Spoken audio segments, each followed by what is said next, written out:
नमस्कार, मैं रवि शाह आपका स्वागत करता हूं अपने YouTube channel school for accountants में। अगर आप 11th क्लास के स्टूडेंट हैं और आप अकाउंट्स पढ़ना चाहते हैं तो आप हमारे चैनल को सब्सक्राइब कर लें, बेल आइकन को प्रेस कर लें ताकि हमारी आगे की वीडियो आप तक पहुंच सके। तो आज का हमारा चैप्टर है chapter number 12, bank reconciliation statement. Bank reconciliation statement में आज हम 5th पॉइंट को डिस्कस करेंगे। अब ये 5th पॉइंट क्या है? अभी तक जो हमने रिकन्सिलेशन बनाया हुआ था उसमें क्या करते थे, कैश बुक के बैलेंस से हम रिकन्सिलेशन स्टार्ट करते थे और पासबुक के बैलेंस से हम मैच करते थे, या फिर पासबुक के बैलेंस से हम रिको स्टार्ट करते थे और कैश बुक के बैलेंस से हम मैच करते थे।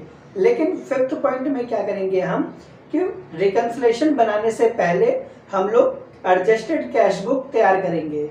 अब एडजस्टेड कैश बुक में क्या होता है, एडजस्टेड कैश बुक में हम उन एंट्रियों को कंसीडर करते हैं जिन्हें हम कैश बुक में रिकॉर्ड करना भूल गए हैं, या फिर जो पासबुक में एंट्री है और हमारे कैश बुक में एंट्री नहीं है उन एंट्री को हम कंसीडर करेंगे, या कुछ एरर जो हमने कैश बुक में कर दिया है उसे रेक्टिफाई करेंगे।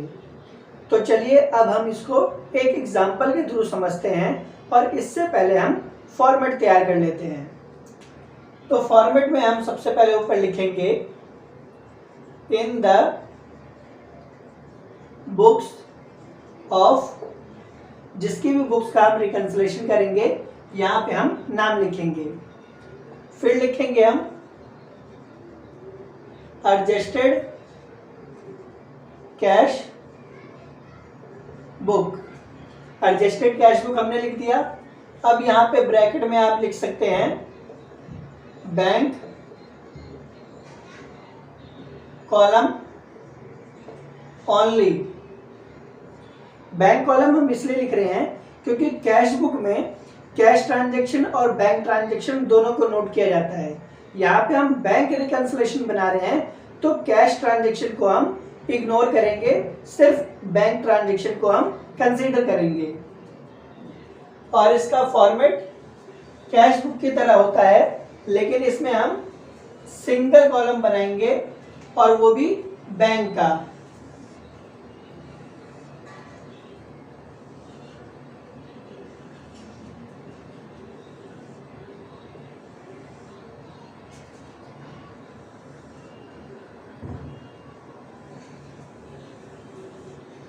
हमने ये एडजस्टेड कैश बुक का फॉर्मेट बना लिया है जो कि same as it is cash book की तरह है।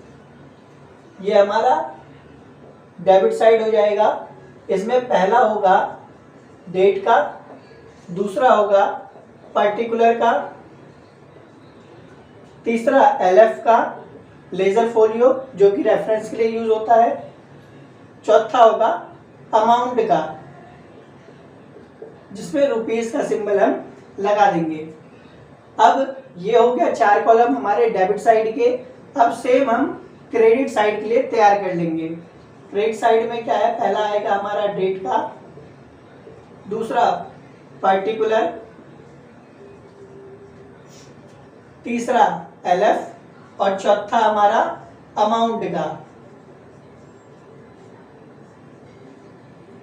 ये हमारा फॉर्मेट तैयार हो गया है। तो चलिए अब हम अपने एग्जाम्पल की तरफ बढ़ते हैं। एग्जाम्पल आपके स्क्रीन पे है, आप चाहे तो नोट डाउन कर सकते हैं या फिर स्क्रीनशॉट भी ले सकते हैं। अब एग्जाम्पल में कहा गया है Jagjit Singh cash book on 31 March 2019 show A overdraft balance of 12,100 in his account number first in the bank. यानी इनकी जगजीत सिंह के हो सकते हैं मल्टीपल अकाउंट्स हो, तो हम अकाउंट नंबर फर्स्ट का रिको बना रहे हैं जिसमें ये कह रहा है ओवरड्राफ्ट बैलेंस है। अगर बैलेंस होता है पॉजिटिव यानी हमारा पैसा अगर बैंक में होता है तो डेबिट साइड आएगा, अदरवाइज वो दिखेगा हमें क्रेडिट साइड। तो हम यहाँ पे लिख देंगे 31 मार्च 2019। क्या होगा, यहाँ पे हम लिखेंगे बाय बैलेंस बीडी 12,100, क्योंकि ये ओवरड्राफ्ट है इसलिए क्रेडिट साइड हम लिखेंगे। अब ये कह रहा है on investigation it is found that cheque drawn amounting 4200 had not presented to the bank for payment. यानी ये कह रहा है चेक इशू कर दिया हमने लेकिन बैंक में पेमेंट के लिए प्रेजेंट नहीं हुआ। ये हमारा रिकंसिलेशन का पार्ट है तो हम इसे रिकंसिलेशन में ही देखेंगे। सेकेंड पॉइंट है cheque for 3600 enter in cash book and paid into bank had not been credited by the bank. यानी ये भी रिकंसिलेशन का पार्ट है। चेक हमने डिपॉजिट कर दिया लेकिन वो अभी तक हमारे अकाउंट में क्रेडिट नहीं हुआ है। तो ऊपर के दोनों पॉइंट ये क्या है, रिकंसिलेशन का पार्ट है, तो इसमें हम एडजस्टेड कैश बुक में इसकी एंट्री नहीं करेंगे। अब receipt side of cash book has been undercast by 1000। अब ये कह रहा है कि कैश बुक हमने बनाया उसमें रिसिप्ट साइड यानी रिसिप्ट साइड 1000 से कम है, तो अब क्या करेंगे 1000 से हम बढ़ा देंगे और बढ़ाने के लिए क्या करेंगे डेबिट साइड में हम इसकी एंट्री कर देंगे। तो ये आ जाएगा डेट 31 मार्च 2019। यहाँ हम लिखेंगे under cost value of cash book. आप यहाँ पे एज इट इज भी लिख सकते हैं या ऐसा कुछ वर्ड यूज कर सकते हैं जिससे कि पता चल जाए कि इन ट्रांजेक्शन के लिए रिकॉर्ड हुआ है। ये आपका आ जाएगा 1000। अब फोर्थ पॉइंट है bank charges of 50 rupees enter in bank statement had not enter in cash book. यानी 50 रुपये बैंक चार्ज है जो कि हमने कैश बुक में रिकॉर्ड नहीं किया है, तो हम ये रिकॉर्ड कर देंगे। ये सारे जो एंट्री हैं वो 31 मार्च 2019 में होंगे क्योंकि 31 मार्च 2019 को हम क्या कर रहे हैं, हम एंट्री को रिकॉर्ड कर रहे हैं, रिकंसिलेशन बना रहे हैं। तो यहाँ लिख देंगे by bank charges 50 rupees. Fifth point है हमारा a cheque for 5200 drawn on account number first has been charge by bank to account number 2। यानी हमने अकाउंट नंबर 1 से 5200 रुपये विड्रॉ किए लेकिन बैंक ने अकाउंट नंबर 2 से हमारे 5200 रुपये चार्ज कर लिए। यानी कैश में इसकी एंट्री हो रखी है, ये बैंक में बैंक वालों की गलती से अकाउंट नंबर 2 से डिडक्ट हो गया है, तो ये रिकंसिलेशन का पार्ट है, ये कैश बुक में नहीं आएगा। अब नेक्स्ट पॉइंट देखते हैं dividend of 300 paid directly to the bank had not been enter in cash book. यानी 300 रुपये बैंक को रिसीव हुए हैं डिविडेंड के, कैश बुक में जिसकी एंट्री नहीं है। तो अब क्या करेंगे, इसका कैश बुक में हम एंट्री कर लेंगे। ये हमारा रिसिप्ट होता है तो डेबिट साइड आएगा, डेट आएगा 31/3/2019। यहाँ लिखेंगे 2 डिविडेंड और अमाउंट में डाल देंगे 300। अब नेक्स्ट पॉइंट देखते हैं a cheque for 700 receive from a debtor paid into bank dishonour and so as such as by bank but no entry of dishonour had been made in cash book. यानी एक check 700 रुपये का dishonour हो गया लेकिन cash book में कोई entry इसकी नहीं है, तो हम क्या करेंगे एंट्री पास करेंगे। डेट डालेंगे 31/3/2019 बाय चेक डिसऑनर, अमाउंट आ जाएगा 700। अब नेक्स्ट पॉइंट हम देखते हैं a cheque for 420 drawn by another customer of bank bearing the same name has been charged to Jagdeep Singh bank account by error। यानी account number same होने की वजह से 420 रुपये जगदीप सिंह के अकाउंट से डिडक्ट कर लिए गए हैं। यानी ये रिकंसिलेशन का पार्ट है क्योंकि बैंक वालों की इसमें गलती है।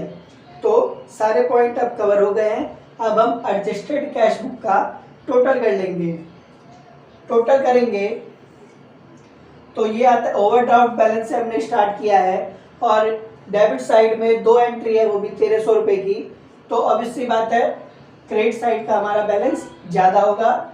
ये आ जाता है आपका 12,800 ₹50।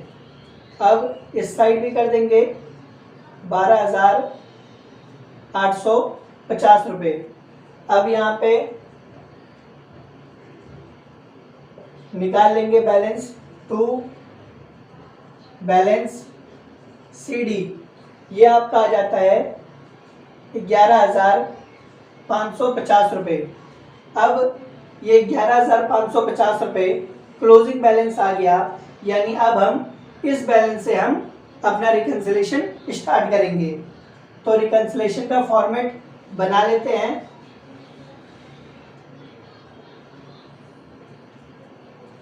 रिकन्सिलेशन का फॉर्मेट आप लोगों को पता है, ये होता है हमारा, एक होता है हमारा अमाउंट का, एक पर्टिकुलर का और एक डिटेल अमाउंट का। यानी पहला जो कॉलम होता है हमारा वो होता है हमारा पर्टिकुलर का, दूसरा होता है हमारा डिटेल का और तीसरा कॉलम होता है हमारा अमाउंट का। यहाँ हम लिख देंगे बैंक रिकन्सिलेशन स्टेटमेंट। अब यहाँ क्या कर रहे हैं, हम ओवरड्राफ्ट बैलेंस से अपना रिको स्टार्ट कर रहे हैं, तो हम यहाँ पे लिख देंगे overdraft balance as per cash book. ये आपका आ जाएगा 11,550। अब क्या है, यहाँ पे ऐड और यहाँ पे माइनस का लिख देते हैं। जो एंट्री हमारी ऐड होनी होगी वो ऐड में कर देंगे और जो हमारा लेस होना होगा उसकी एंट्री हम लेस में लिख देंगे। अब पहला जो पॉइंट था, पहला और दूसरा, ये रिकन्सिलेशन का पार्ट था। तो इसमें क्या है, cheque drawn amounting 4200 had not been presented for payment. यानी इसमें क्या हुआ है, कैश बुक में हमारा क्या है, ये माइनस हो गया है। तो हम यहाँ पे क्या करेंगे, माइनस कर देंगे इनको। Check issued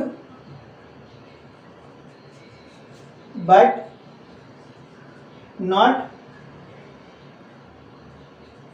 presented for payment. ये कितना है, 4200। अब सेकंड पॉइंट था हमारा कि हमने 3600 रुपये कैश बुक में एंटर कर लिया और पेड इनटू बैंक, बैंक में जमा कर दिया, लेकिन क्रेडिटेड हमारे अकाउंट में नहीं हुआ है। कैश में हमने क्या किया है, ऐड कर दिया है। तो यहाँ भी क्या कर देंगे, ऐड कर देंगे check deposited into bank but not credited. कितना आ जाएगा ये, 3600। अब तो पॉइंट भी हमारा रिकन्सिलेशन का पार्ट था, जिसमें कहा था कि 5200 रुपये का हमने चेक इशू किया है अकाउंट नंबर फर्स्ट से, लेकिन बैंक ने अकाउंट नंबर 2 से डिडक्ट कर लिया है। यानी इसमें क्या करेंगे, हम माइनस करेंगे, लिखेंगे यहाँ पे चेक इशूड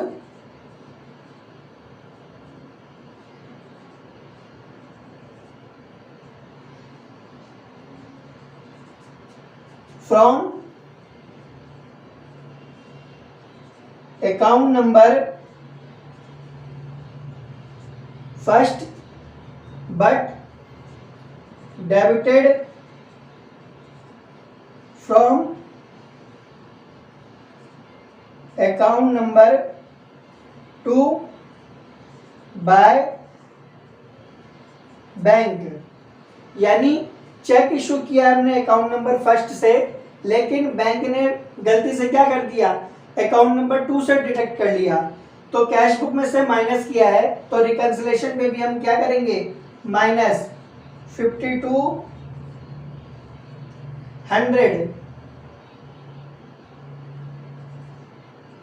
अब लास्ट पॉइंट है हमारा, चेक 420 रुपये से बैंक ने सेम नाम होने की वजह से डिडक्ट कर लिया और ये कैश बुक में क्या है, प्लस है, तो हम यहाँ पे भी क्या करेंगे, प्लस करेंगे और यहाँ लिख देंगे रॉन्गली डेबिटेड